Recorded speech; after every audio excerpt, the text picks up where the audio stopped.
اللہم انی اعوذ بک من خزی الدنیا والآخرہ، اے اللہ میں تیری پناہ مانگتا ہوں دنیا کی ذلت سے بھی اور آخرت کی ذلت سے بھی۔ 2-3 دعائیں میں آج آپ کو بتا دیتا ہوں، تاخرات میں وہ دعائیں مانگنی آپ نے۔ ایک دعا ہے اللہم اجعل وساوس قلبی خشیتک وذکرک واجعل ہمتی وہوایا فیما تحب وترضا۔ خوب سمجھ لو، جتنا دعائیں مانگنے سے انسان کو فائدہ ہوتا ہے نا، دل بنتا ہے، اتنا کسی چیز سے نہیں بنتا۔ یہ نبی نے سکھائی ہیں دعائیں۔ اے اللہ میرے دل کے وسوسوں کو، میرے دل میں جو خیالات آیا کریں نا، اجعل وساوس قلبی خشیتک وذکرک، وہ تیرے خوف کے خیال آیا کریں، ہر وقت تیرا خوف مجھ پر مسلط رہے اور تیری یاد مجھ پر مسلط رہے ہر وقت۔ خوف کتنا، یہ دوسری حدیث میں ہے کہ اتنا خوف جو مجھے تیری نافرمانی سے روک دے، اس سے زیادہ خوف نہیں چاہیے، پھر وہ صحت خراب ہوگی، فائدہ نہیں ہوگا۔ اتنا خوف ما تحول به بیننا وبین معصیتک، جو میرے اور تیری نافرمانی کے درمیان آڑ بن جائے، رکاوٹ بن جائے۔ یہ گھڑی صحیح ہے؟ مجھے تو لگ رہا ہے میں بہت تھک گیا ہوں، تو یہ تو ابھی تک صرف اتنا ہی ٹائم ہوا ہے، ابھی بس 5 منٹ میں بات ختم کر رہا ہوں۔ یہ دعا مانگا کریں، اللہم اجعل وساوس قلبی خشیتک وذکرک واجعل ہمتی وہوایا فیما تحب وترضا۔ انسان جب بھی کوئی کام کرتا ہے نا، 2 جذبوں سے کرتا ہے، یا تو خواہش ہوتی ہے اس کی، یا اس کام کی خواہش تو نہیں ہوتی لیکن ہمت پیدا ہو جاتی ہے، کام مشکل ہوتا ہے لیکن ہمت پیدا ہو جاتی ہے، ارادہ ہو جاتا ہے۔ تو اللہ میرے ارادے اور میری خواہشات ان کاموں کو بنا دے جن کاموں کو تو پسند کرتا ہے، دل ہی ان کاموں کا چاہا کرے جو تجھے پسند ہیں، اس کے علاوہ دل نہ چاہے۔ ابے کیا ہو گیا، کتنے لوگ رمضان کے انتظار میں ہوتے ہیں نا، رمضان آنے والا ہے، آنے والا ہے، آنے والا ہے، خوشی ہوتی ہے نا، تو حالانکہ انہوں نے رمضان میں روزہ رکھنا ہے، تراویح پڑھنی ہے، لیکن ایک خوشی ہوتی ہے، تو اس کا مطلب اللہ نے ان کی خواہش وہ بناتی ہے جو اللہ کی خواہش ہے۔ کتنے لوگ ہیں جن کے دل چاہتے شادی ہو جائے، اب کیا کروں، مثال اچھی سمجھ میں آ رہی، شادی ہو جائے، ہو جائے، ہو جائے، اللہ کرے ہو جائے، تو یہ خواہش ہے، اور یہ خواہش وہ ہے جو اللہ بھی چاہتا ہے کہ نکاح کرو۔ کیا خیال ہے؟ اور کتنے لوگ ہیں جو کہہ رہے ہیں اللہ کرے طلاق ہو جائے، جان چھوٹے، مرے ہیں، وہ کوئی زبردستی دلوا دے۔ اب یہ وہ خواہش ہے جو اللہ کی خواہش بولو نہیں ہے۔ خواہشات یہ بھی ہوتی ہیں لوگوں کی، کتنے لوگ ہوتے ہیں یار بیوی سے محبت پیدا ہو جائے، محبت پیدا ہو جائے، کاش اس کو بھی مجھ سے ہو جائے، مجھے تو بہت ہے۔ کل ایک بندہ آیا بیچارہ کہہ رہا مجھے بہت ہے، اس کو بالکل بھی نہیں ہے۔ میں نے کہا انجوائے کرو، کیا کر سکتا تھا، میں نے پولیس میں تو ہوں نہیں میں، تو یہاں تو پولیس والا بھی بیچارہ پریشان ہوتا ہے۔ تو اب یہ محبت ایسی چیز ہے جو اللہ بھی چاہتے ہیں کہ میاں بیوی میں بولو ہو۔ بہت ساری چیزیں ایسی ہیں جو ہم چاہیں اور تو اللہ بھی چاہ رہا ہے۔ افطاری میں دل چاہتا ہے جلدی سے اذان کی آواز آئے اور ہم کھانا شروع کریں، دل چاہتا ہے نا، تو اللہ بھی چاہتے ہیں کہ جیسے ہی اذان ہو تم کیا کرو، کھانا شروع کرو۔ تو بہت ساری ہماری خواہشات ایسی ہیں جو اللہ کی بھی خواہشات ہیں، تو اگر وہ ہماری ساری خواہشات ایسی ہو جائیں جو کس کی ہیں، اللہ کی، تو دنیا بھی جنت اور آخرت بھی جنت۔ اور یہ ہو جاتا ہے بعض دفعہ، جب انسان دین پہ 100% چلتا ہے نا، تو اللہ کی طرف سے اس کو یہ انعام ملتا ہے کہ جو اللہ کی خواہشات ہیں وہ اس کی اپنی خواہشات بن جاتی ہیں، اور ایسے نفس کو شریعت کی اصطلاح میں، قرآن کی اصطلاح میں نفس مطمئنہ کہا جاتا ہے۔ قرآن میں ہے نا، یا ایتھا النفس المطمئنہ، اے وہ نفس جو اللہ کی عبادت اور اطاعت پر مطمئن ہے، یعنی دل بھی مطمئن ہے اس کا آپس۔ صحیح ہے بھائی، ہمارے بہت سارے اکابر ایسے گزرے، میں نے حضرت مولانا الیاس رحمۃ اللہ جو تبلیغ جماعت کے بزرگ ہیں ان کی تحریر پڑھی تھی، تبلیغ جماعت نہیں جنہوں نے بنائی، انہوں نے کہا یہ اللہ کے ہم پہ بہت بڑا احسان ہے کہ اللہ نے اپنی چاہتوں کو ہماری چاہت بنا دیا ہے۔ یہ ان کا معیار تھا، ان کا تقویٰ تھا کہ ہمیں دل ہی نہیں کرتا اس کام کا جس سے اللہ ناراض ہو جائے۔ کہا یہ اللہ کا بہت، وہ ان پر اللہ کا احسان تھا نا، تو کہا یہ اللہ کا ہم پر بہت بڑا احسان ہے۔ وہ اتنا رات کو اٹھ کے کڑتے تھے نا کہ یہ دین دنیا سے ختم کیوں ہو رہا ہے، نیندیں اڑ جاتی تھی ان کی، ایسے چہل قدمی کر رہے ہوتے تھے کہ کیسے اس دین کو دنیا میں غالب کیا جائے۔ تو اب ان کی چاہت تھی نا کہ دین کو دنیا میں پھیلا دیا جائے، تو اللہ کی بھی یہی چاہت ہے۔ کیا خیال ہے؟ تو اللہ کی چاہت ان کی چاہت بن گئی کہ نہیں بن گئی؟ یہ بہت بڑا مقام ہے، اس کی دعا مانگا کرو اللہ تعالیٰ سے کہ اللہ مجھے بد نظری سے نفرت ہو مجھے۔ جب ایک حد تک انسان دین پہ چلتا ہے تو اس کو ان چیزوں سے نفرت آہستہ آہستہ ہونا شروع ہو جاتی۔ یہ مقام بہت کم لوگوں کو ملتا ہے، زیادہ تر کو تو یہی ہے کہ دل تو بہت چاہ رہا ہے دیکھنے کا لیکن نہیں دیکھ رہے، تو یہ بھی بڑی بات ہے یار، نہیں دیکھ رہے، ثواب مل رہا ہے آپ کو، دل چاہ رہا ہے لیکن نہیں دیکھ رہے۔ لیکن ایک مقام ایسا آتا ہے کہ برائی کا دل ہی نہیں چاہتا۔ ہمارے حضرت فرمایا کرتے تھے اپنے بارے میں کہ کسی نامحرم پہ میری نظر پڑتی ہے تو مجھے نظر جھکانی نہیں پڑتی، ارادہ کر کے آٹومیٹیکلی جھکتی ہے، آٹومیٹیکلی۔ حضرت فرمایا کرتے تھے اللہ نے نا ہر غیرت مند کی آنکھوں میں کچھ اسپرنگ لگائے ہوئے ہیں، کچھ کہ جیسے ہی غیر محرم کی طرف آنکھ اٹھتی ہے تو وہ آٹومیٹیکلی جھکتی ہے، لیکن فرمایا کہ جو غیرت لیس لوگ ہیں نا وہ آنکھیں پھاڑ پھاڑ کے دیکھ کے نا وہ اسپرنگ خراب کر دیتے ہیں اپنے، سمجھ رہے ہو، وہ دیکھ دیکھ کے کیا کرتے ہیں، اسپرنگ ہی خراب ہو جاتی، فطرت سے ہی ہٹ جاتے ہیں۔ لیکن بہرحال نیچر تو یہی ہے کہ مرد جب عورت کو دیکھے گا تو دیکھنے کا دل کرے گا، جھکائے گا تو ثواب ملے گا اس کو، لیکن ایک مقام تقوی کا ایسا آتا ہے اللہ کی فرما برداری کر کر کے کہ نافرمانی سے نفرت ہونا شروع ہو جاتی ہے، تو یہ مقام اللہ سے مانگا کرو۔ وَجْعَلْ ہِمَّتِي وَهَوَايَ فِي مَا تُحِبُّ وَتَرْضَى، رشتہ جوڑنے کا دل کرے، رشتہ داری توڑنے کا دل نہ کرے، نماز پڑھنے کا دل کرے، چھوڑنے کا دل نہ کرے، تو یہ عادت ہو جائے، نور لنا نور۔ اچھا دیکھو اس پہ ایک اشکال ہوتا ہے کہ حدیث میں آتا ہے جو قرآن اٹک اٹک کے پڑھتا ہے اس کو دگنا ثواب ملتا ہے، تو جب ہماری چاہتیں ہی بن جائیں گی برائی سے بچنا تو پھر برائی چھوڑنے کا ثواب کیسے ملے گا ہمیں؟ بھئی ثواب تو اس لیے ملتا ہے نا کہ ہم اپنی خواہشات کے خلاف چلتے ہیں، تو دیکھو ثواب بالکل ایک الگ چیز ہے اور درجات کی بلندی ایک الگ چیز۔ جو قرآن اٹک اٹک کے پڑھتا ہے، پڑھنا آتا نہیں ہے پھر بھی پڑھتا ہے، مشکل ہوتی ہے، ثواب ڈبل ملتا ہے، لیکن مقام اللہ کی نظر میں اسی کا زیادہ ہے جو قرآن کو پڑھنا جانتا ہے، اگرچہ اس کو ثواب کم مل رہا ہے کیونکہ اس کو وہ مشکل نہیں ہو رہی، تو مشکل کا جو اضافی ثواب ملتا ہے وہ نہیں مل رہا اس کو، لیکن مقام کس کا زیادہ ہے؟ اس کی دنیا میں مثال ایسی ہے، بعض دفعہ ایک آدمی بزنس کر کے کروڑوں روپے کما رہا ہوتا ہے لیکن گورنمنٹ کی نظر میں اس کی ویلیو نہیں ہوتی، ویلیو 22ویں گریڈ کے آفیسر کی ہوتی ہے۔ آئی بات سمجھ میں؟ جب کوئی عہدہ دیا جائے ہوتا ہے یا کوئی پالیسی بنائی جاتی ہے یا پروٹوکول دیا جاتا ہے تو 22ویں 21ویں گریڈ کے آفیسر کو تو دیا جائے گا، اس تاجر کو نہیں دیا جائے گا۔ سمجھتا ہے کہ نہیں سمجھتا؟ تو مرتبہ اللہ کے ہاں مرتبے کی ویلیو نیکیوں سے زیادہ ہے، مرتبہ کس کا زیادہ ہوگا قیامت کے دن؟ تو اسی طرح خوب سمجھ لو، تو یہ اللہ سے یہ دعا مانگا کرو کہ اللہ ہماری خواہشات کس کو بنا دے، جو تیری خواہش ہے وہ ہماری خواہش بن جائے، اس میں پھر 4 شادیاں خود بخود آ جائیں گی۔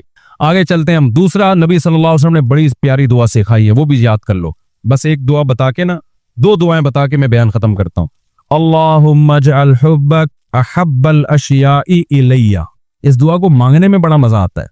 اے اللہ اپنی محبت کو میری نظر میں تمام محبتوں سے زیادہ محبوب بنا دے، مجھے سب سے زیادہ فکر مل جائے، باقی ساری محبتیں ختم نہیں کرنی ہیں، کم اپنی محبت سے کم رکھنا نہیں، یہی بات یہ بھی نہیں کہا کہ تمام محبتیں اپنی محبت سے کم کر دے، یہ الفاظ بھی نہیں ہیں بھائی، بعض محبتیں ایسی ہوتی ہیں ہم نہیں چاہتے کہ کم ہو، باپ سے محبت، ماں سے محبت، بعض دوست ایسے ہوتے ہیں ہم نہیں چاہتے ان سے دوستی کم ہو، بیوی سے محبت، بچوں سے محبت، تو کم تو نہیں کرنی چاہیے نا، یہ نہیں کہا کہ اجعل حبک احب الاشیاء، جس سے جتنی بھی محبت ہوتی رہے تیری والی اس سے بھی زیادہ ہو جائے۔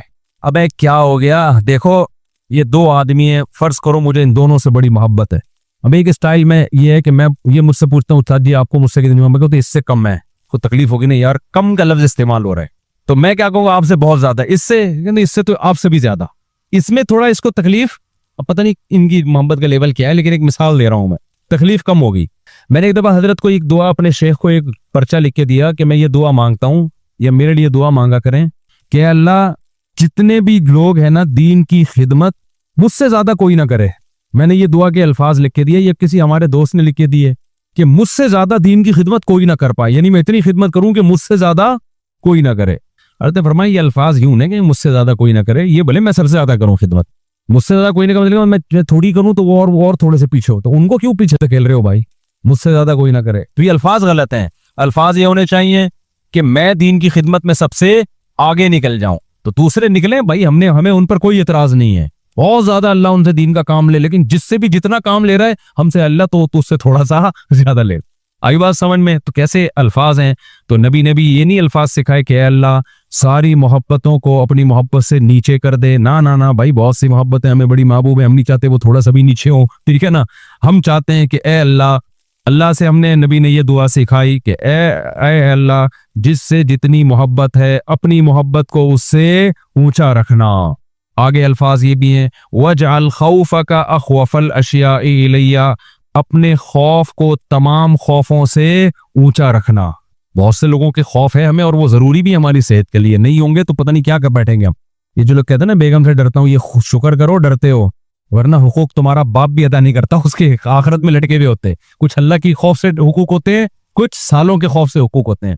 ہو تو جاتے ہیں نا, گناہ سے تو بچ جاتے ہو. تو اللہ جس کا بھی جتنا خوف ہے, تیرا خوف ان تمام خوفوں پہ غالب رہے. کیا مطلب؟ کسی کے خوف میں آ کے تیری نافرمانی نہ کر بیٹھوں میں کہ اس سے ڈر رہا ہوں تو اس سے ڈرنا چھوڑ دوں. نہ یہ نہ ہو. وَجْعَلْ خَوْفَكَ أَخْوَفَ الْأَشْيَاءِ إِلَيَّ وَقْطَعْنِي حَاجَاتِ الدُّنْيَا بِالشَّوْقِ إِلَىٰ لِقَائِكَ. لوگوں کو جو دنیا کی حاجتیں پوری کرنے کا شوق ہوتا ہے جو موت تک ختم ہی نہیں ہوتا, کیونکہ حاجتیں تو کبھی ختم نہیں ہوتی, تو ایسا شوق اپنی ملاقات کا ڈال دے میرے دل میں کہ میری سب سے بڑی حاجت کیا بن جائے؟ تجھ سے ملاقات. اور اس کی وجہ سے یہ ساری حاجتیں ختم کہ یہ پوری ہو جائیں, ٹھیک ہے, نہیں ہو بھاڑ میں جائیں یار, ایسی کی تیسی. دوسری شادی ہو گئی, ٹھیک ہے, نہیں ہو بھاڑ میں جائے یار, اللہ راضی ہے یا نہیں ہے. تیسری شادی ہو گئی, ٹھیک ہے, نہیں ہو تو بھاڑ میں جائے, ایسی کی تیسی, اللہ راضی ہے نہیں. چوتھی ہو جائے, ٹھیک ہے بھائی, اچھی بات ہے, نہیں ہو تو بھاڑ میں جائے یار, اللہ راضی. اس کے بعد چوتھی ہو گئی یا پانچویں, صبر کریں گے یار, کوئی مسئلہ نہیں ہے. اسلام نے جو پابندی لگا دی کہ صرف 4 رکھ سکتے ہو, اس کے بعد الاؤ نہیں ہے, چلو اب اس صبر کا کڑوا گھونٹ کس کے لیے پیئیں گے؟ اللہ کے لیے پیے. پتہ نہیں آپ لوگ کو, مجھے اصل میں اب کیا سمجھاؤں میں آپ لوگ کو, پال نابالغ لوگوں کو, بچے ہو, یار آپ لوگ کے سامنے میں بڑوں والی باتیں شروع کر دیتا ہوں, معذرت چاہتا ہوں, میں دوبارہ اسی پہ آ جاتا ہوں, کماروں کی بات کر رہا ہوں میں, ٹھیک ہے نا. تو ساری حاجتیں کیا بن جائیں؟ اے اللہ تجھ سے ملاقات کا شوق اور تیری رضا کا جذبہ اتنا غالب آ جائے کہ یہ دنیا کی حاجتوں کے انڈے بچے میرے سامنے, ان کی کوئی ویلیو نہ رہے. وقتانی حاجاتی دنیا بالشوق الی لقائک. آگے بڑی ہی مزیدار دعا ہے. وَإِذَا أَقْرَرْتَ أَعْيُنَ أَهْلِ الدُّنْيَا مِن دُنْيَاهُمْ فَأَقْرِرْ عَيْنِي مِنْ عِبَادَتِكَ. اے اللہ دنیا داروں کی آنکھیں دنیا سے ٹھنڈی ہوتی ہیں. آج میں نے فلاں گاڑی خریدی, آج میں نے یہ والے کھانا کھایا, آج میں نے یہ کیا, آج میری تنخواہ ڈبل ہو گئی. ٹھیک ہے بھائی, ہوتی ہیں, یہ نیچرل ہے, لیکن میری آنکھیں جب دنیا داروں کی آنکھیں دنیا سے ٹھنڈی ہو رہی ہوں تو میری لذت تو عبادت میں پیدا کر دے. یہ نہیں کہا جا رہا کہ مجھے یہ دنیا نہ دے. آنکھیں ٹھنڈی ہونا کسے کہتے ہیں؟ بہترین لذت, بہترین لذت. یہ تو نیچرل ہے نا, آپ کے پاس اچھی گاڑی آ گئی, اچھا گھر آ گیا, انسان کو خوشی ہوتی ہے. اس خوشی کو آگ لگانے کا حکم نہیں دیا جا رہا اس دعا میں. ہو خوشی, آنکھیں ٹھنڈی ہونا بہت بڑی خوشیوں کو کہتے ہیں. بہت بڑی خوشی کس میں ہو؟ جب تیرے ساتھ میں رات کو مصلی پہ کھڑا ہو کر نماز پڑھوں, سجدہ کروں, دعائیں مانگوں, اس میں وہ لذت ملے جو دنیا داروں کو بنگلوں میں اور جائیدادوں میں مل رہی ہوتی ہیں لذتیں.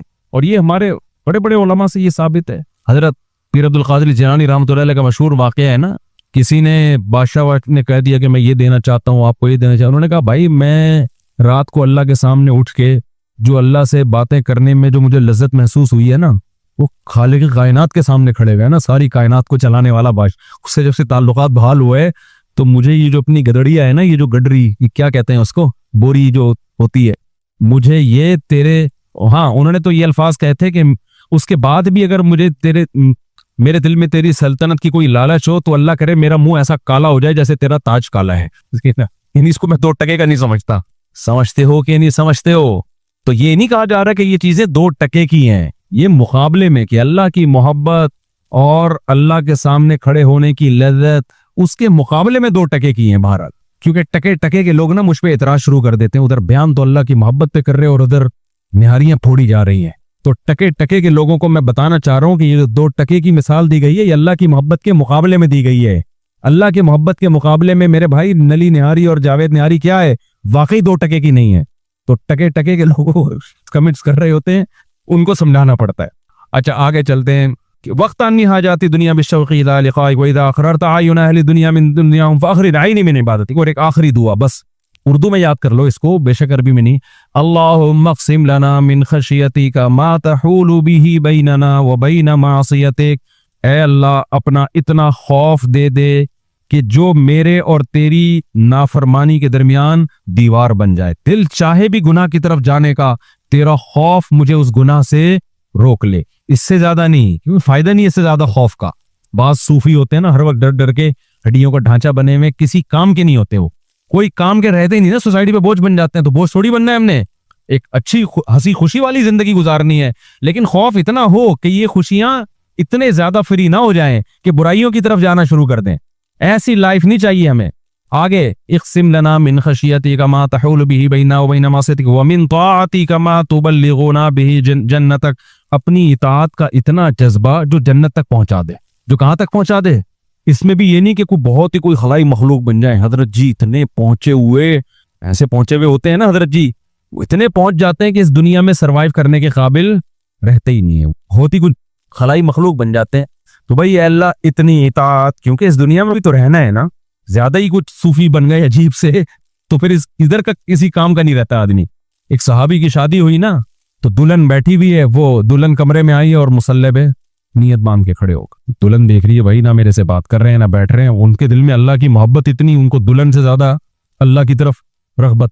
پوری رات تہجد میں گزار دی۔ دلہن نے کہا چلو صبح بیٹھیں گے، صبح روزہ، سحری میں روزے کی نیت۔ چند دن گزر گئے، پوری رات تہجد، سارا کیا یار تقویٰ بہرحال خاندانی تھا یا نہیں تھا، یہ نہیں کہ کوئی بیماری تھی ان کو، اللہ کا خوف، اللہ کی محبت۔ تو ان کی زوجہ نے جا کے نبی سے شکایت کی کہ یا رسول اللہ ان کو ہم میں کوئی رغبت نہیں۔ پھر آپ نے ان کو بلا کے پوچھا کیا مسئلہ ہے، تو انہوں نے بتایا کہ بس یہ اللہ کی عبادت میں، آخرت میں۔ تو پھر آپ نے فرمایا تم پہ تمہاری زوجہ کا بھی حق ہے، اپنی جان کا بھی حق ہے، اس طرح صحت بھی خراب ہو جائے گی۔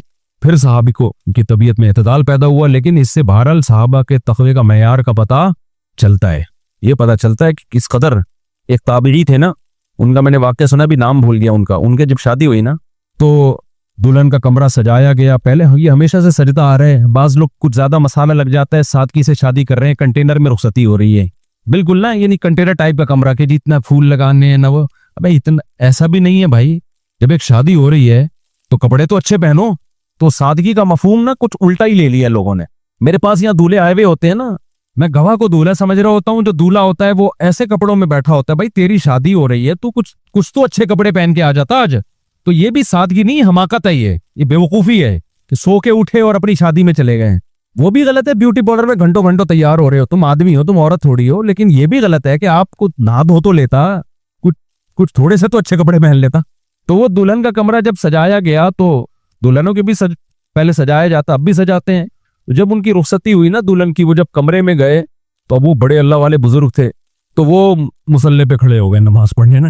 دلہن پہ نظر پڑی اور وہ پہلے زمانے کی خوشبوئیں بڑی اچھی ہوتی تھی، اب تو پتہ نہیں الکوہلک جو اسپرے آ رہے ہیں نا، انہوں نے نزلے کے مریض بنانے کے علاوہ اور سر سے جمے ہوئے نزلے نکالتی ہیں، یہ کام میں بہت اچھی خوشبوئیں عرب لوگ ٹائٹ استعمال کرتے ہیں۔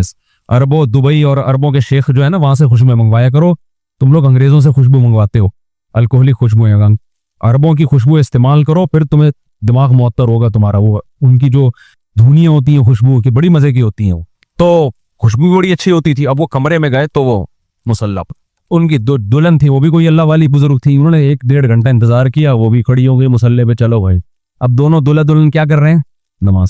تو صبح جو تھی نا، وہ جیسے رشتہ دار ملنے آتے ہیں نا دلہن سے، ان کے بھائی آئے اور لوگ آئے خاتون کے کہ بھئی آپ نے شوہر کو کیسا پایا، انہوں نے کہا بھی تک نماز سے فرصت ملی نہیں ہے۔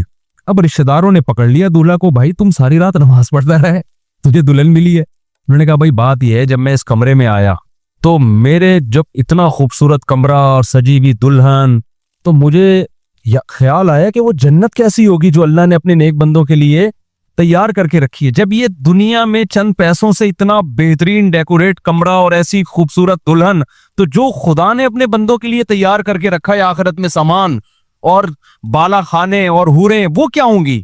کہہ رہے میں اس سب کو بھول کے کس جنت میں گم ہو گیا اس آخرت، اور میں اللہ سے مانگنے لگا اے اللہ مجھے اس جنت سے محروم نہ کرنا۔ پوری رات میں یہی دعائیں مانگتا رہا ہوں۔ بعض دفعہ کوئی چیز دیکھتا ہے نا انسان تو اس کا آخرت کا استحضار ہوتا ہے، تو میں تو بھائی اسی میں لگ گیا ساری رات کہ اللہ یہ ملے نہ ملے، مجھے کیا چاہیے؟ آخرت کی جنت چاہیے۔ تو یہ ان لوگوں کے جذبات تھے۔ ٹھیک ہے، ایسے موقع پہ بعض دفعہ غلبہ ہو جاتا ہے نا کسی چیز کا، نارمل تو آپ نہ شروع کر دیں کہیں جائیں، اور بیگم اتنی نیک نہیں ہے کہ پیچھے مصلی پہ کھڑے ہو جائے گی، وہ فوراً کورٹ سے خلا کے پیپر جمع کرا دے گی، بندہ کیا ہے اوپر سے فارغ ہے۔ تو وہ پرانے زمانے میں دلہن بھی تھی، جب دیکھا میاں نماز پڑھ رہا ہے، اس میں کہا چلو ہم بھی نماز پڑھ لیتے ہیں۔ آج کل کی دلہنیں نہ دولہا اس طرح کے مارکیٹ میں ملیں گے اور نہ دلہنیں ملیں گی، آرڈر پہ بھی نہیں بنوائے جا سکتے اس طرح کے۔ تو وہ دعا کیا ہے جلدی سے مکمل کر لیتا ہوں۔ اللہم اقسم لنا من خشیتک ما تحول به بیننا وبین معصیتک ومن طاعتک ما تبلغنا به جنتک ومن الیقین ما تہون به علینا مصائب الدنیا۔ اے اللہ تقدیر پر ایسا یقین نصیب کر دے اور اپنے وعدوں پر کہ دنیا کی مصیبتیں ہلکی لگنے لگیں۔ جب کوئی مصیبت آئے تو فوراً دماغ میں یہ جائے کہ یہ مصیبت میرے مقدر میں تھی اور اس کا تو مجھے اجر دے گا۔ یہ یقین اس مصیبت کو مصیبت نہ رہنے دے، ٹینشن ہی ختم ہو جائے۔ اس میں یہ بتا دیا کہ ٹینشن صرف اسی نیت سے اسی جذبے سے ختم ہوتی ہے. ٹینشن کی گولیوں سے ختم نہیں ہوتی, وہ وقتی طور پہ فائدہ دیتی ہیں. جب تک یہ جذبہ نہیں ہوگا بھائی, جو مصیبت پہنچنی تھی وہ پہنچنی تھی, اور دینے والا کون ہے؟ اللہ. وہ اس کا نعم البدل دے گا مجھے. اے اللہ ایسا یقین دے دے جس سے یہ مصیبتیں میرے لیے ہلکی ہو جائیں. وَمِنَ الْيَقِينِ مَا تُهَوِّنُ بِهِ عَلَيْنَا مَصَائِبَ الدُّنْيَا وَمَتِّعْنَا بِأَسْمَاعِنَا وَأَبْصَارِنَا وَجَمِيعَ قُوَّاتِنَا أَبَدًا مَا أَبْقَيْتَنَا. اب سوال پیدا ہوتا ہے بھائی یہ تو ساری چیزیں آخرت کے لیے مانگ رہا ہے, کچھ دنیا کے لیے بھی مانگ لے. تو اے اللہ دنیا کے لیے یہ مانگتا ہوں کہ جو تو نے مجھے صلاحیتیں دی, آنکھ, ناک, کان, دیکھنے کی صلاحیت, چکھنے کی صلاحیت, سننے کی صلاحیت, یہ تمام کی تمام صلاحیتیں موت تک برقرار رکھنا. معذوری نہ ہو مجھے, آنکھ سے دیکھتا رہوں, کانوں سے سنتا رہوں, دانتوں سے چباتا رہوں, اور ان نعمتوں کو میرے لیے آخرت میں بھی ذخیرہ بنا دے. سمجھ میں آ رہی بات؟ وہ چیز دیکھوں جس کے دیکھنے سے ثواب ملے, وہ چیز سنوں جس کے سننے سے ثواب ملے, وہ کھاؤں جس کے کھانے سے ثواب ملے. نتیجہ کیا نکلے گا؟ دنیا میں بھی مزے, اور وہ مزے آخرت میں بھی ترقی کا ذریعہ بن جائیں گے. وَاجْعَلْهُ الْوَارِثَ مِنَّا وَاجْعَلْ ثَأْرَنَا عَلَى مَنْ ظَلَمَنَا وَانْصُرْنَا عَلَى مَنْ عَادَانَا. اور جو بھی ہمارے اوپر ظلم اور زیادتی کرے, ہمارے حکمرانوں میں سے, ہمارے بڑوں میں سے, دفتروں میں ہوتا ہے کوئی زیادتی کر رہا ہوتا ہے, تو اے اللہ اس کے خلاف تو ہماری مدد کر, تو خود اس سے انتقام لے, کیونکہ سب کچھ صحیح چل رہا ہوتا ہے, کوئی دوسرا آپ کے معاملات خراب کرنا شروع کر دیتا ہے. وَاجْعَلْ ثَأْرَنَا عَلَى مَنْ ظَلَمَنَا وَانْصُرْنَا عَلَى مَنْ عَادَانَا وَلَا تُسَلِّطْ وَلَا تَجْعَلْ مُصِيبَتَنَا فِي دِينِنَا وَلَا تَجْعَلِ الدُّنْيَا أَكْبَرَ هَمِّنَا. اور اے اللہ دنیا کو میری بہت بڑی فکر نہ بنا دے, سب سے بڑی فکر آخرت بنے, دنیا کی فکر اس سے چھوٹی رہے. تو یہ بہت زبردست دعا ہے. یہ دعائیں دیکھو, مناجات مقبولہ کے نام سے ایک کتاب آتی ہے, حضرت مولانا اشرف علی تھانوی رحمہ اللہ نے لکھی ہے.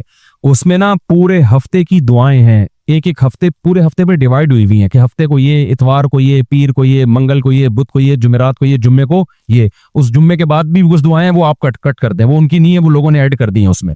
تو وہ 7 دنوں کی دعائیں جو انہوں نے لکھی ہیں نا, وہ اس لیے لکھی ہیں کہ قرآن و سنت میں جہاں جہاں بھی دعائیں ملی انہوں نے ایک کتاب میں جمع کر دیا. اب وہ بہت ساری دعائیں بن گئی ہیں, تو ان دعاؤں کا پڑھنا ڈیلی بڑا مشکل کام ہے, تو اس کو 7 دنوں پہ ڈیوائیڈ کر دیا کہ ہفتے میں یہ مانگ لیں, اتوار میں یہ مانگ لیں, پیر میں, تو برابر اس میں. اس کا فائدہ یہ ہوگا کہ شروع میں آپ کو وہ دعائیں پڑھنا مشکل لگے گا, اس کے بعد جب 1 سال تک آپ پڑھتے رہیں گے نا, وہ آپ کو خود بخود رٹ جائیں گی. اور وہ ترجمے والی لیں تو دعاؤں کا ترجمہ بھی یاد ہوتا رہے گا. اس سے ہوگا یہ کہ آپ کے پاس مانگنے کے لیے نا الفاظ کا بہت بڑا ذخیرہ آپ کے پاس آ جائے گا. آج لوگ ہاتھ اٹھا کے دعا مانگتے ہیں, ان کو پتہ ہی نہیں کہ مانگنا کیا ہے. ہم 2-4 چیزیں مانگنے کے بعد دعا کے الفاظ ختم ہو جاتے ہیں. تو مناجات, بلکہ واسے کے ذمہ لگائیں, واسے کہاں ہیں یہ مناجات مقبولہ نا, یہاں لا کے رکھو اور بغیر پروفٹ کے ان کو بیچو, فری میں نہیں دینا کسی کو. جتنے کی آئی, جتنے کاسٹ ہو اسی کاسٹ پہ ان کو بیچ دو, کیونکہ فری میں جو چیز ملتی ہے اس کی قدر نہیں ہوتی. اور میں نے بتایا جمعے کی دعائیں جہاں ختم ہو رہی ہیں نا, اس کے بعد بھی بہت کچھ ہے, تو اس کو چھوڑ دیں. صرف آپ نے کیا کرنا ہے, ہفتہ اتوار, پیر, منگل, بدھ, جمعرات, جمعے تک کی دعائیں اس کو روزانہ, ہفتے والے ہفتے, پھر اتوار. کوئی شرعی یہ نہیں ہے کہ کوئی مجھ پہ فتویٰ دے دے کہ یہ پیر, یہ ثابت کرو کہ یہ دعا پیر کو مانگنی ہے. بھائی پیر والی آپ ہفتے کو مانگ لو. وہ ڈیوائیڈ انہوں نے آسانی کے لیے کیا ہے کہ 7 دنوں میں جب آپ ڈیوائیڈ کر لیں گے تو روزانہ دعا بھی ہو جائے گی, اور آسانی سے قرآن و سنت کی تقریباً جتنی دعائیں ہیں وہ تقریباً اس میں آ گئی ہیں. تو شروع میں مشکل ہوگی, میں نے بتایا جب پڑھتے رہیں گے, مانگتے رہیں گے, آہستہ آہستہ وہ الفاظ آپ کی زبان پہ چڑھ جائیں گے, آپ کو یاد ہو جائیں گے. نماز نہ پڑھنے کی وعید والی حدیث. کچھ لوگ بالکل نماز نہیں پڑھتے, اور میں نے یہ حدیث سنی ہے کہ جو ایک نماز نہیں پڑھے گا وہ 800 سال جہنم میں جلے گا. تو اور میں نے یہ بات بھی سنی ہے کہ پیارے نبی کریم صلی اللہ علیہ وسلم سب کو جنت میں لے کر جائیں گے. اس بارے میں رہنمائی فرما دیں. بشرا رحمان, ڈیرہ غازی خان سے. دیکھیں جو 800 سال جہنم میں جلنے والی حدیث ہے نا, یہ فضائل اعمال میں ہے, جس کے الفاظ یہ ہیں کہ ایک حقوق جہنم میں جلے گا, اور ایک حقوق کچھ پتہ نہیں 1000 سال کا, اس طرح کر کے کچھ کیلکولیشن کی ہے. لیکن یہ حدیث کہیں بھی تلاش کے باوجود ہمیں کتابوں میں ملی نہیں ہے. حتیٰ کہ جو شیخ الحدیث مولانا زکریا رحمۃ اللہ علیہ, انہوں نے بھی نیچے لکھا ہے کہ لم اجدہ فی کتب الحدیث. تو اور جس کتاب کے حوالہ دیا میں نے, اس پہ ایک دفعہ بڑی تحقیق کی تھی تو کہیں ملی نہیں ہے. تو اس لیے اس حدیث کو بیان کرنے سے اعتراض ہی بہتر ہے. باقی یہ کہ الگ بات ہے کہ نماز چھوڑنا اسلام میں سب سے بڑا جرم ہے، یعنی شرک کے بعد سب سے بڑا جرم نماز کو قضا کرنا ہے، تو اس لیے اس کی سزا ہے بہرحال بہت سخت۔ وہ کیا ہے اس کی تفصیل ہمیں نہیں ملتی، تو نماز کی پابندی کرنی چاہیے۔ نماز کا قضا کرنا جہنم کی آگ کو اپنے اوپر حلال کرنے کا ذریعہ اور سبب ہے، تو اس کا بہت زیادہ خیال کرنا چاہیے۔ یہ مسئلہ کہ بھئی ہمارے پیارے نبی تو سب کو جنت میں لے کر جائیں گے، تو یقیناً لے کر جائیں گے سفارش کی وجہ سے، لیکن اس میں بہت سے لوگوں کی سفارش فوراً قبول نہیں ہوگی، بلکہ کچھ سزا کھانے کے بعد وہ جائیں گے۔ تو آپ صلی اللہ علیہ وسلم کی شفاعت کا ہر مسلمان کو فائدہ ہوگا، مگر کسی کو مکمل، کسی کو آدھا، کسی کو 20%، کسی کو 15%، تو اعمال کے حساب سے پوری سزا کسی کو نہیں ملے گی، اس سزا میں تخفیف ہوگی آپ صلی اللہ علیہ وسلم کی شفاعت کی وجہ سے۔ لیکن اس شفاعت پر قناعت کر کے بیٹھ جانا کہ ہماری تو شفاعت ہو جائے گی، تو یہ قناعت کر کے بیٹھنا اس لیے غلط ہے کہ اگر تھوڑی بھی سزا جہنم میں ملی تو وہ جہنم کی تھوڑی بھی یہاں کے حساب سے بہت زیادہ ہے، تو اس لیے نبی کی شفاعت کی دعا بھی مانگنی چاہیے اور ساتھ ساتھ گناہوں سے بچنا بھی چاہیے۔ 5واں اور 6واں کلمہ یاد کرنا ضروری ہے۔ 5ویں اور 6ٹھے کلمے کی شرعاً کیا حقیقت ہے؟ اگر یہ مشکل ہونے کی وجہ سے بچے کو یاد نہ کرایا جائے، قاری صاحب کو منع کر دیں، تو کیا یہ ٹھیک ہے؟ اس سوال پوچھنے والے نے نام نہیں لکھا اپنا، قاری صاحب سے ڈر لگ رہا ہے میرا خیال ان کو۔ دیکھیے یہ جو کلمے ہیں نا، 6 کلمے، پہلا، دوسرا، تیسرا، چوتھا، 5واں، 6ٹھا، یہ کلمات وہ ہیں کہ یہ مختلف اذکار ہیں، مختلف دعائیں ہیں جو حدیث سے ثابت ہیں، اور ان کے علاوہ بھی بہت سارے کلمات حدیث سے ثابت ہیں۔ تو کسی زمانے میں کسی بزرگ نے، کسی عالم نے لوگوں کو یاد کرانے کے لیے، تاکہ لوگوں کو اس میں دلچسپی پیدا ہو، تو یہ والے کلمات لے کے ان کو نمبر دے دیے کہ یہ پہلا کلمہ، یہ دوسرا کلمہ، یہ تیسرا، یہ چوتھا، یہ 5واں، یہ 6ٹھا۔ تو یہ کلمات کو جو نمبر لگے ہوئے ہیں نا، پہلا، دوسرا، تیسرا، چوتھا، 5واں، 6ٹھا، یہ کہیں قرآن و سنت سے ثابت نہیں ہے۔ تو بس یہ ایک کسی زمانے میں کسی عالم نے، تاکہ لوگ اس بہانے سیکھ لیں کہ بھئی یہ ایک اہم کلمات ہیں، ان کے اچھے الفاظ ہیں، ان میں اللہ کی توحید ہے، اللہ کی کبریائی ہے، استغفار کے کلمات بھی ہیں، تو وہ انہوں نے، تاکہ جو چیز نمبر لگا کے یاد کی جاتی ہے نا، وہ انسان کو سہولت سے یاد ہو جاتی ہے۔ تو الگ سے ان کی کوئی کلمے کے لحاظ سے کوئی خاص فضیلت نہیں ہے، تو کوئی بھی دعا آپ بچے کو یاد کرا سکتے ہیں، یہ کرا دیں، کوئی اور کرا دیں، تو سب ٹھیک ہے، نہیں بھی کرائیں تو بھی ٹھیک ہے، لیکن احادیث سے ثابت شدہ کلمات تو جتنے بھی یاد کرائیں، 6 یا 12 یاد کرا دیں، 15 یاد کرا دیں، تو زیادہ اچھی بات ہے۔ اور اگر بچے کو بہت زیادہ مشکل ہو رہی ہے تو نہیں بھی یاد کرائیں، کوئی گناہ نہیں ہے اس میں۔ کیا مسلمان لڑکی کا غیر مسلم سے نکاح ہو سکتا ہے؟ میری ایک کزن ہے، اس نے غیر مسلم سے شادی کر لی ہے، کورٹ میرج کی ہے اور پریگننٹ بھی ہے۔ اب ہم چاہتے ہیں کہ ان کا نکاح کرا دیں، کیا ان کا نکاح ہو جائے گا؟ مسلمان لڑکی کا غیر مسلم لڑکے سے نکاح ہی نہیں ہوتا، تو وہ جو کچھ ان کے درمیان معاملات ہوں گے وہ سب زنا کہلائیں گے، چاہے کورٹ میرج کی ہو یا کہیں بھی کسی مسلمان مولانا صاحب نہیں بلے بے شک ان کا نکاح پڑھایا ہو۔ تو اس لیے یہ نکاح شریعت میں کالعدم ہے، ان کو چاہیے فوراً ایک دوسرے سے علیحدگی اختیار کریں۔ ہاں اگر وہ لڑکا کلمہ پڑھ لیتا ہے، اسلام قبول کر لیتا ہے، تو پھر یہ دوبارہ سے نکاح پڑھیں گے۔ رہا یہ مسئلہ کہ بچے کا کیا ہوگا، تو جو بچہ ہے اس کے بارے میں وہاں قریبی دارالفتہ سے آپ فتویٰ لے لیں۔ انڈیا میں میرے خیال انڈیا سے سوال پوچھا ہے، تو کیونکہ یہ اس طرح کھلے عام اس کا جواب دینا میں مناسب نہیں سمجھتا۔ نکاح نامہ میں تفویض طلاق کا مطلب، تفویض طلاق کیا چیز ہوتی ہے؟ میں نے سنا ہے کہ اگر نکاح نامے میں یہ لکھا جائے تو بیوی جب چاہے شوہر سے طلاق لے سکتی ہے، شوہر کی مرضی ضروری نہیں ہوتی۔ شرعاً اس کا کیا حکم ہے؟ فوزیہ صاحبہ لندن سے۔ دیکھیں، طلاق کا اللہ نے اختیار مرد کو دیا ہے، تو وہ یہ اختیار کسی اور کو بھی دے سکتا ہے، بیوی کو بھی، بیوی کے علاوہ بھی کسی کو۔ مثال کے طور پر اپنے دوست کو کہہ دے کہ تمہیں میں حق دے رہا ہوں کہ تم میری زوجہ کو طلاق دے سکتے ہو، یا بیوی کو ڈائریکٹ کہہ دے کہ میں تمہیں یہ حق دے رہا ہوں کہ تم اپنے آپ کو طلاق دے سکتی ہو۔ عورت شوہر کو طلاق نہیں دے گی، شوہر کو نہیں طلاق ہوتی، بلکہ عورت کو اپنے آپ کو طلاق دے گی وہ شوہر سے۔ تو یہ حق شوہر بیوی کو دے سکتا ہے، جیسے نبی صلی اللہ علیہ وسلم نے امہات المومنین کو اختیار دیا تھا کہ تم چاہو تو اپنے آپ کو اب میرے نکاح سے آزاد کرا سکتی ہو، تو امہات المومنین نے اس سے پیشکش کو مسرت کیا اور کہا کہ ہم آخرت کو ترجیح دیتے ہیں اور ہم آپ کی زوجیت میں باقی رہنا ہی پسند کرتے ہیں۔ تو یہ شرعاً مرد کو اختیار ہے کہ وہ عورت کو اختیار دے سکتا ہے، پھر یہ اختیار ہمیشہ کے لیے بھی دے سکتا ہے، چند شرطوں کے ساتھ بھی دے سکتا ہے، اور اگر اس وقت اختیار دیا تو اسی مجلس کے ساتھ خاص ہوگا، اگر یہ کہہ دیا ہمیشہ کے لیے تو ہمیشہ کے لیے ہو جائے گا، اور ایک طلاق کا اختیار دے تو ایک کا ہوگا، دو کا دے تو دو کا ہوگا، تین کا دے تو تین کا ہوگا، ایک طلاق بائن کا اختیار دے تو طلاق بائن کا ہوگا۔ لیکن اس میں دو شرطیں ہیں، ایک تو یہ کہ یہ اختیار نکاح کے بعد دے سکتا ہے، نکاح سے پہلے نہیں۔ جیسے ایک آدمی نے اپنی بیوی سے کہا کہ ابھی شادی ہوئی نہیں ہے، ہونے والی بیوی سے کہا میں تمہیں ابھی سے طلاق کا اختیار دے رہا ہوں، تو ابھی تو مرد کے پاس نہیں ہے، اس کے پاس کہاں سے جائے گا اختیار؟ اسی طرح ابھی نکاح ہوا نہیں ہے، نکاح نامے میں طلاق کا وہ لفظ لکھا ہوا تھا کہ شوہر بیوی کو بھی طلاق کا اختیار دے رہا ہے، تو ابھی نکاح ہوا نہیں ہے لیکن شوہر نے اس پہ اس نکاح نامے پہ سائن کر دیے اور یہ کہہ دیا کہ میں اس پہ راضی ہوں، تو بھی طلاق کا اختیار جائے گا نہیں عورت کے پاس۔ وجہ اس کی ہے کہ ابھی نکاح ہوا ہی نہیں ہے، تو وہ کیونکہ نکاح نامے پہ سائن کرنے سے نکاح نہیں منعقد ہوتا، نکاح کے لیے ایجاب و قبول ضروری ہے، یا ایسی تحریر پہ سائن کیے جائیں جس میں ایجاب و قبول کے الفاظ لکھے ہوں۔ تو چونکہ یہاں ایجاب و قبول ہوا ہی نہیں ہے، تو نکاح نامے میں جو تفویض طلاق کی شرط لکھی ہوئی ہوتی ہے اس پہ سائن کرنے سے یا اس پہ ہاں لکھنے سے اختیار نہیں ہوتا، چونکہ ابھی نکاح ہوا نہیں ہے۔ ہاں نکاح ہو جائے پھر اگر مرد بیوی کو اختیار دے گا تو اختیار ہو جائے گا۔ اور اس میں یہ بھی ہے کہ یا نکاح کے دوران یہ الفاظ پڑھ لیے جائیں، مثال کے طور پر قاضی جب نکاح پڑھائے تو یہ کہے کہ بھئی عورت سے یا اس کے ولی سے یہ کہے کہ ہم نے اس کا نکاح آپ سے کیا اس شرط کے ساتھ کہ بیوی کو بھی ہمیشہ ڈیورس کا اختیار رہے گا، تو اگر وہ ایجاب و قبول کے اندر ہی یہ شرط ایڈ کر دی جائے تو بھی اختیار چلا جاتا ہے۔ تو یہ ایسے علاقوں میں اس شرط کا فائدہ ہوتا ہے جہاں عورتوں پہ ظلم بہت زیادہ ہو رہا ہوتا ہے اور خطرہ ہوتا ہے کہ کیونکہ طلاق کا حق اللہ نے مرد کو دیا ہے، تو کسی ایسے گاؤں میں کسی ایسے دیہات میں جہاں بہت جہالت ہو اور یہ خطرہ ہو کہ لوگ شوہر میاں بیوی کو بہت زیادہ مارتے پیٹتے ہیں، ظلم کرتے ہیں، تو ایسے مردوں سے جان چھڑانا مشکل ہوتی ہے، تو ایسی کنڈیشن میں تو اس شرط کو اپریشیٹ کیا جائے گا کہ بھئی نکاح اس شرط کے ساتھ کروایا جائے ایجاب و قبول کے عورت کو بھی طلاق کا اختیار ہے۔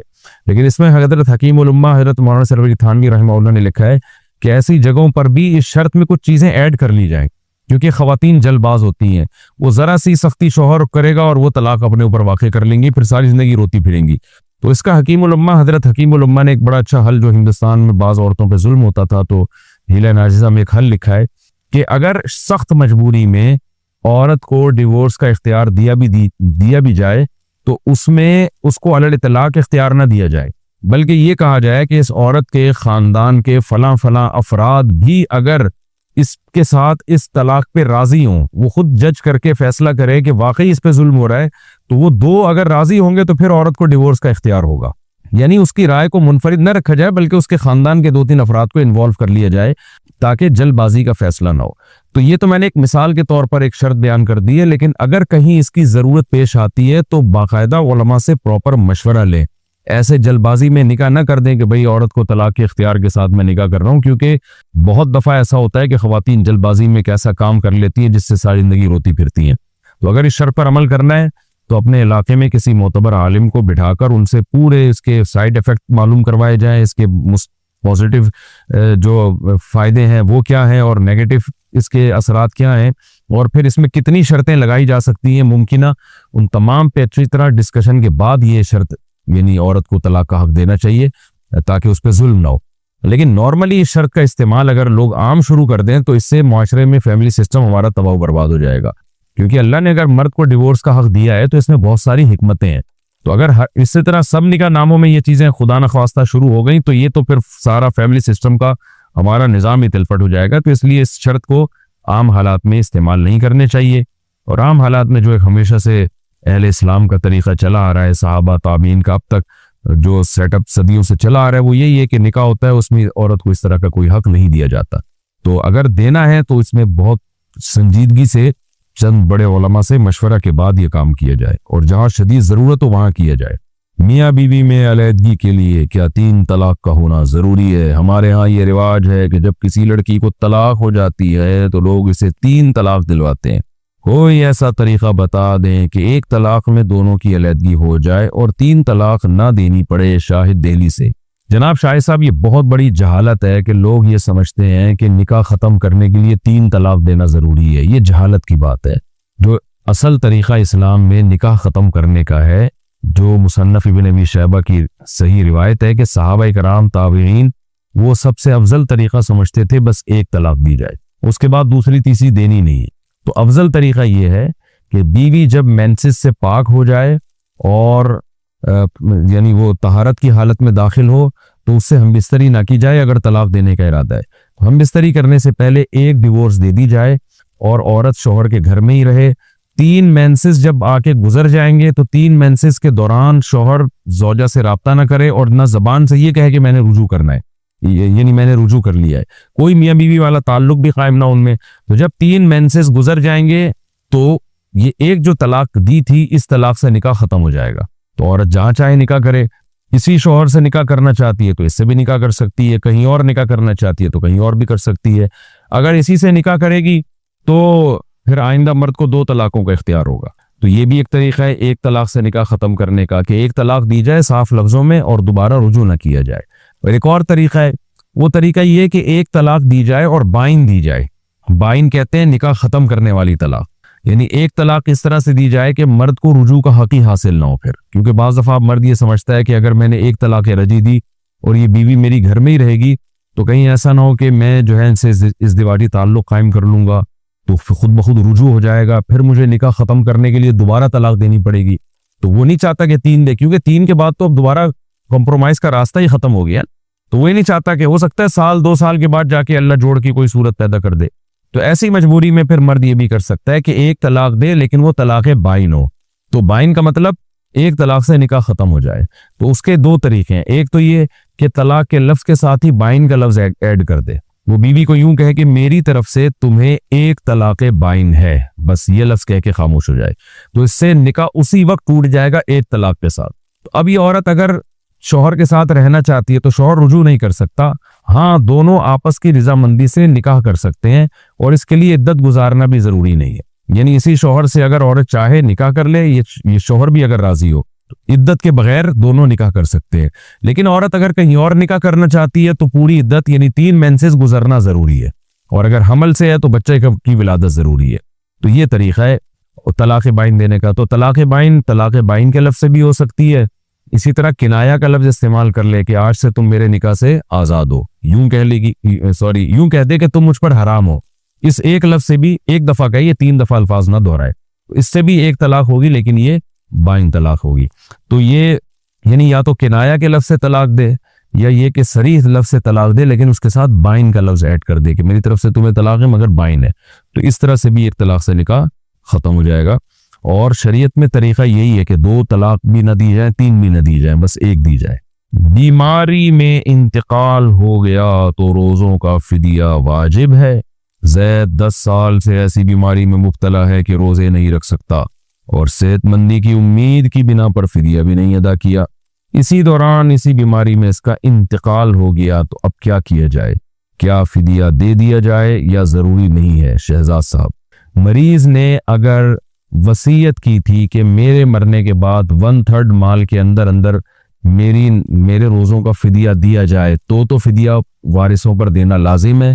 اگر پیشنٹ نے اس طرح کی کوئی وصیت نہیں کی تھی تو پھر لازم نہیں ہے، بلکہ اس کو وراثت میں پراپر طریقے سے تقسیم کیا جائے.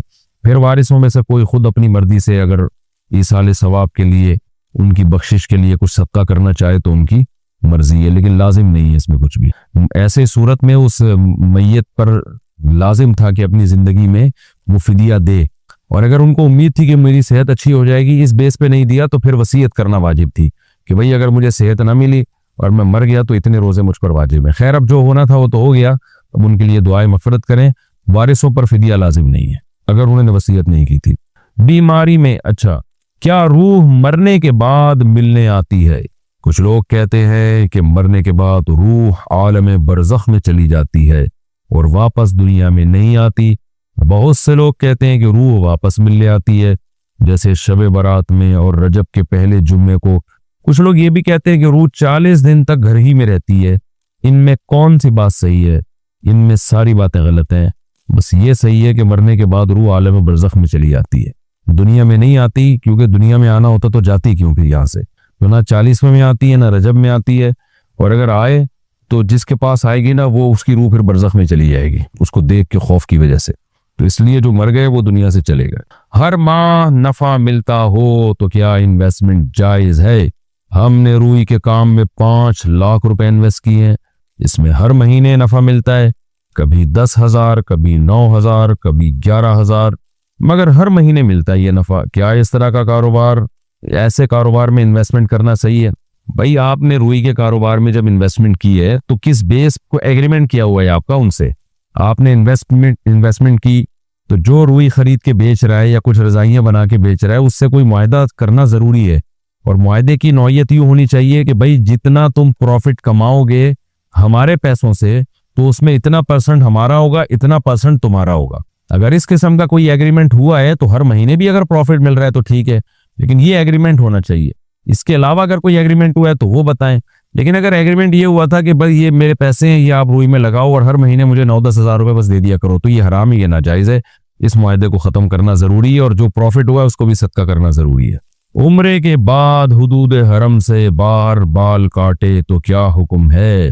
میں عمرہ کرنے مکہ گئی تھی، عمرہ کرنے کے بعد جب میں دوسرے شہر کے لیے نکلی تو آدھے راستے میں یاد آیا کہ بال کاٹنا بھول گئی ہوں، چنانچہ میں نے فوراً بال کاٹے۔ اس وقت میں حدود حرم اور میقات سے بھی باہر نکل چکی تھی، البتہ میں نے احرام نہیں کھولا تھا اور حالت احرام میں ہی تھی۔ کیا ایسی صورت میں میرا عمرہ مکمل ہو گیا یا مجھے دم دینا پڑے گا؟ بنت عبداللہ، سعودی عرب سے۔ دیکھیے اگر کوئی حرم میں بال نہ کاٹے اور حرم سے باہر نکل جائے تو اسے چاہیے کہ واپس آئے اور حرم کے اندر ہی بال کاٹے، تو پھر دم لازم نہیں ہے۔ لیکن اگر حرم سے باہر چلا گیا اور باہر جا کے بال کاٹ لیے تو اب دم لازم ہو گیا ہے، تو اس لیے آپ پہ اب دم لازم ہے، اور وہ دم بھی حرم کے اندر ہی دینا پڑے گا۔ طلاق کے علاوہ کچھ نہیں بچا، ایسے الفاظ سے طلاق کا حکم۔ میرے شوہر نے مجھے کہا ہمارے درمیان طلاق کے علاوہ کچھ نہیں بچا، یہ انہوں نے دوسری یا تیسری بار کہا ہے، اس کا کیا حکم ہے؟ اس سے طلاق تو واقع نہیں ہو جاتی۔ امت اللہ صاحبہ، اتر پردیش سے۔ لیکن اس میں دونوں احتمال ہیں، ایک تو یہ کہ طلاق کے علاوہ کچھ نہیں بچا کا مطلب یہ ہو کہ میں طلاق دے چکا ہوں، شوہر کی یہ نیت ہو، تو ایسی صورت میں تو طلاق واقع ہو جائے گی، ایک دفعہ کہے تو ایک طلاق واقع ہو جائے گی، اور اگر اسی کو بار بار دہرایا ہے تو بھی ایک ہی ہوگی، لیکن اگر دوسری طلاق کی نیت سے کہے تو دو ہوگی۔ لیکن اس کا ایک دوسرا مطلب یہ بھی ہو سکتا ہے کہ بھئی اب تو طلاق کے علاوہ کچھ نہیں بچا، یعنی اب تو طلاق ہی دینی پڑے گی تمہیں، اور تو یعنی تم نے باتیں اس قسم کی ہیں کہ اب تو ہمارے درمیان طلاق ہی ہوگی۔ تو اگر شوہر کی یہ نیت تھی تو پھر طلاق نہیں ہوگی، کیونکہ اس کا مقصد یہ ہے کہ دھمکی دے رہا ہے کہ اب تو یعنی اور کوئی آپشن ہی نہیں بچا ہمارے پاس۔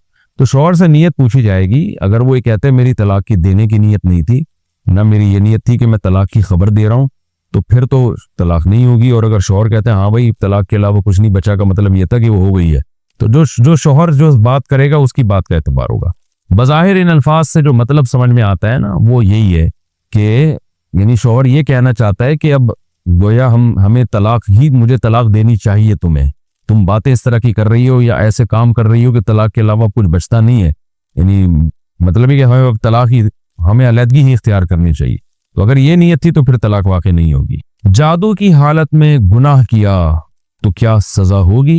جادو کی حالت میں آپ سے جو گناہ ہوا ہے کیا اس پر بھی اللہ کی پکڑ ہوتی ہے؟ نیز اگر کوئی جادو کی وجہ سے بہت زیادہ برائیوں میں پڑ گیا ہے تو اس کا کیا انجام ہوگا؟ جادو کی وجہ سے گناہ کیا کے دو مطلب ہیں، ایک تو یہ کہ یعنی کسی پر جادو کرنے کے لیے کوئی گناہ کا کام کرنا تاکہ جادو کا اس پہ اثر ہو، تو جادو تو ویسے ہی ایک بہت بڑا جرم ہے، بہت سخت سزا اسلام میں، اس کی وجہ سے کوئی جرم کرنا تو یہ اور بڑا جرم ہے۔ اور دوسرا مطلب محترم کے کلام کا یہ ہو سکتا ہے، نام بھی نہیں لکھا انہوں نے، کون پوچھ رہی ہے، دوسرا یہ ہو سکتا ہے کہ کسی پہ جادو ہوا ہے اور اس جادو کی کنڈیشن میں اس سے کوئی گناہ سرزد ہو جائے۔ تو دیکھیں اگر کسی پہ جادو ہوا اور اس کی وجہ سے اس کا دماغ ہی نہیں کام کر رہا اور اس پاگل پنے میں اس نے گناہ کیے ہیں، تو ظاہر ہے عقل جب کام نہ کرے تو پھر انسان کسی عمل کا مکلف نہیں ہوتا، اس کو گناہ نہیں ملتا۔ لیکن اگر اس کی کھوپڑی کام کر رہی تھی اور وہ صحیح طرح سے اپنے ہوش و حواس میں تھا تو اگر وہ گناہ کرے گا تو اس پہ اس کو سزا ملے گی۔ سوتیلے بھائیوں کا وراثت میں حصہ ہوگا۔ اگر دو سگے بہن بھائی ہوں اور ان میں سے ایک بھائی کا انتقال ہو جائے اور بھائی کی شادی نہ ہوئی ہو تو کیا اس کی پراپرٹی میں دوسرے سوتیلے بھائی بہنوں کا حصہ ہوگا جو 4-5 ہیں؟ قرۃ العین، ملیشیا سے۔ دیکھیں سگے بہن بھائی ہیں اور بھائی کا انا للہ ہو گیا، بھائی کی شادی بھی نہیں ہوئی تھی تو اس کے بچے بھی نہیں ہیں، تو پھر اس کی پراپرٹی میں جو بہن ہے نا، ہاں اس کی پراپرٹی میں اگر اس کے والد صاحب حیات ہیں، جن کا انتقال ہوا ہے نا، اس کے والد اگر حیات ہیں تو سگی بہن کو جو حصہ ملے گا اس کے بعد سارا چلا جائے گا ابا اماں میں، اور اگر والد حیات نہیں ہے تو پھر سوتیلے بھائی سے مراد یہ جو باپ شریک بھائی ہیں ان کا حصہ ہوتا ہے، اور بعض صورتوں میں ماں شریک بھائیوں کا بھی حصہ ہوتا ہے, بہن بھائیوں کا, دونوں کا.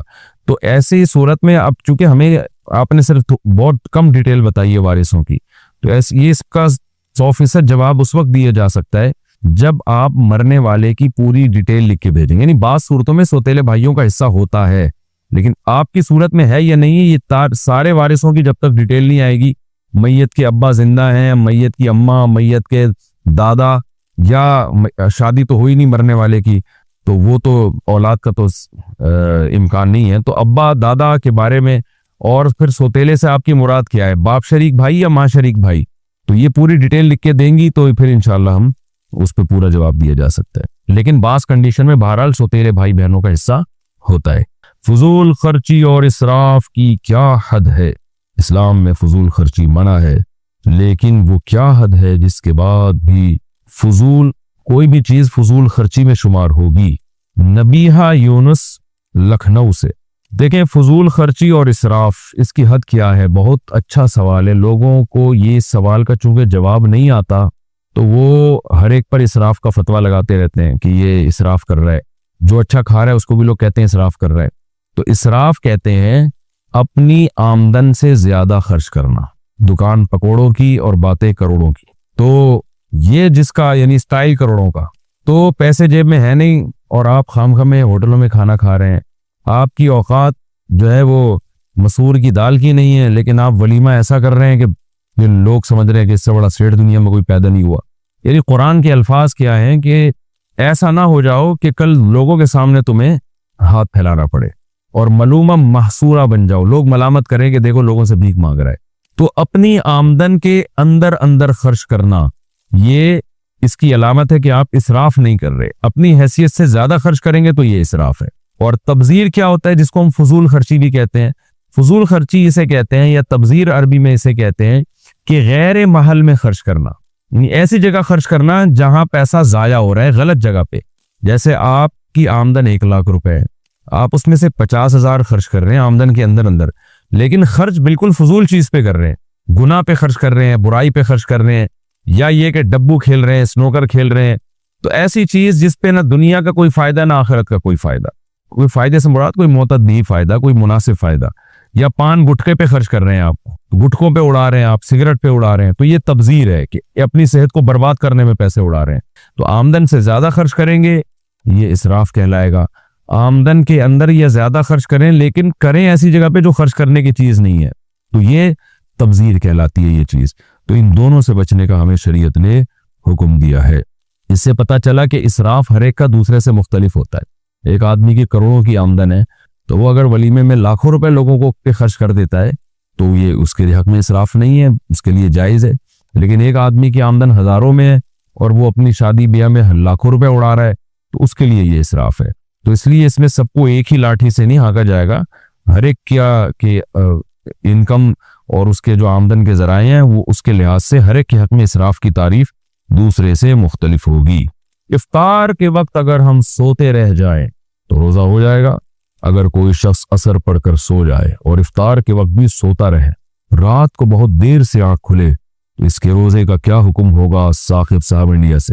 بہت ہی عجیب آدمی ہے. افطار کے وقت تو دنیا میں کوئی بھی نہیں سو رہا ہوتا, پیٹ کمر سے چپکا ہوا ہوتا ہے اور کچن کی خوشبو سے نیند کا نام و نشان ختم ہو چکا ہوتا ہے.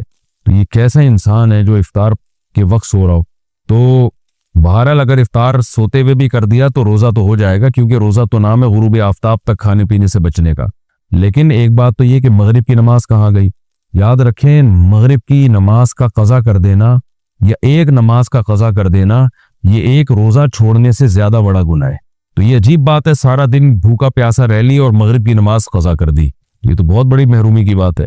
اور دوسری بات یہ کہ خلاف سنت ہے, آپ صلی اللہ علیہ وسلم نے افطار میں جلدی کا حکم دیا. تیسری بات یہ استغنا بھی ہے اللہ کی نعمتوں سے, ایک قسم کا تکبر ہے. بھوکے پیاسے ہیں, اللہ تعالیٰ ہمیں اجازت دے رہا ہے کہ اب تم دسترخوان پہ کھا سکتے ہو, اور ہم کہیں کہ نہیں ہم تو نہیں کھائیں گے, ہم تو سو رہے ہیں. تو یہ بالکل مناسب نہیں ہے. تو افطار میں جلدی کرنی چاہیے. بہرحال پھر بھی غیر شعوری طور پر کوئی اکیلا گھر میں تھا اور اس کو پتہ ہی نہیں چلا, آنکھ لگ گئی اور عشاء میں جا کے اٹھا, تو ایک الگ بات ہے, روزے پہ کوئی اثر نہیں پڑے گا اس سے. 27 رمضان کو اعتکاف کرنا. 27 رمضان کو اعتکاف میں بیٹھنا کیسا ہے؟ احتشام الحق قصور سے بہت اچھا ہے. نفلی اعتکاف ہے تو جب چاہیں بیٹھ جائیں، اس کے وہ احکام نہیں ہیں جو سنت اعتکاف کے ہوتے ہیں۔ نواسا نواسی کو زکوٰۃ دینا، ہم رمضان میں جو زکوٰۃ نکالتے ہیں کیا وہ اپنے نواسا نواسی کو دے سکتے ہیں یا نہیں؟ ممتاز بیگم حیدرآباد انڈیا سے۔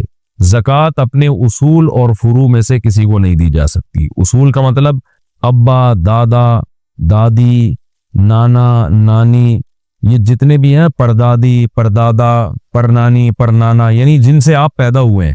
اسی طرح اپنے فروع کو بھی نہیں دی جا سکتی جو آپ سے پیدا ہوئے ہیں، یعنی اپنا بیٹا ہے، پوتا ہے، پوتی ہے، بیٹی ہے، نواسی ہے، نواسا ہے، یہ جو فروع ہیں جو آپ سے پیدا ہوئے ہیں، تو ان میں سے کسی کو بھی زکوٰۃ نہیں دی جا سکتی۔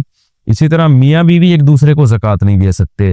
اس کے علاوہ زکوٰۃ ہر ایک کو دی جا سکتی، باقی تمام رشتہ داروں کو دی جا سکتی ہے، بلکہ رشتہ داروں کو زکوٰۃ دینے میں ڈبل ثواب ہے، ایک تو زکوٰۃ کا، دوسرا رشتہ داری جوڑنے کا۔ کیا استعمال کے سونے پر زکوٰۃ ہے؟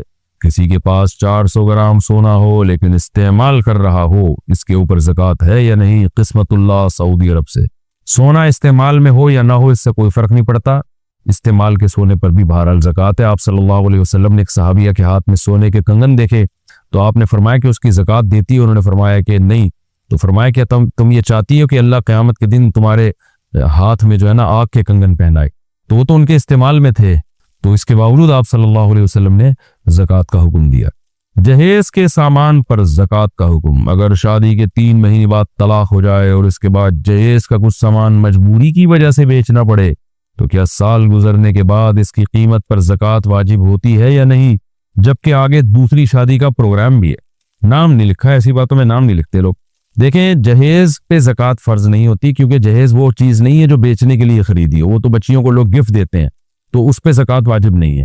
ہاں، جب جہیز کا سامان بیچ دیا اور کیش رقم آپ کے پاس آ گئی تو اگر وہ کیش رقم اس تاریخ تک ہے جس تاریخ کو آپ زکوٰۃ نکالتے ہیں، تو پھر اس تاریخ پر جتنی کیش رقم ہوگی تو وہ قرضے وغیرہ مائنس کر کے اگر وہ رقم نصاب تک پہنچتی ہے تو اس پہ رقم پہ کیش پہ زکوٰۃ ہوگی، سامان پہ جو وہ زکوٰۃ نہیں، کیونکہ وہ بیچنے کے لیے نہیں خریدا تھا آپ نے۔